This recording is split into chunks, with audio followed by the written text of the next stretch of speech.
कुछ नहीं है उस बेल पत्थर धतूरे की टोकरी में ऐसा जिससे भगवान शिव को खुश किया जा सके। उस टोकरी में बेल पत्थर धतूरे और कोई ऐसी चीज होती जिससे भगवान शिव खुश हो रहे होते तो टोकरी बेचने वाली महिला उस सामान को बेचती ही नहीं। फिर वो बेच ही उस सामान को इसलिए रही है क्योंकि वो जानती है कि इस सामान में ऐसा कुछ नहीं है। बात तो पैसे की है, बात पैसे की है। उस पैसे से वो संसारिक चीजें खरीदेगी, इसलिए उसने उस टोकरी की वर्ण व्यवस्था मंदिर के बाहर लगा दी है। छोटी टोकरी 50 की, बड़ी 70 की, सबसे बड़ी वाली 110 की, और सामान भी कम ज्यादा कर दिया है।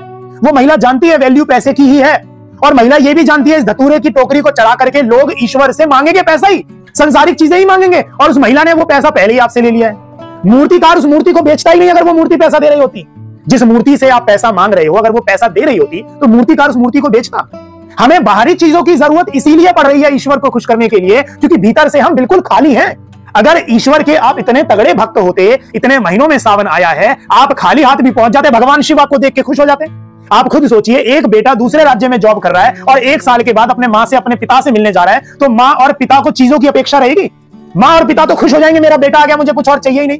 पिता ये थोड़ी पूछेगा क्या लाया मेरे लिए, मां ये थोड़ी पूछेगी साड़ी लाई है या नहीं लाई, या लाया है नहीं लाया। आपको ये सारी चीजें की जरूरत पड़ ही इसलिए रही है क्योंकि आप भीतर से खाली हो।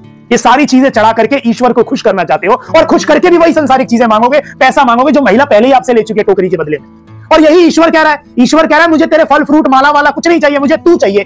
तू कैसा है तू बता दे, तेरे मन में मैं हूं या नहीं।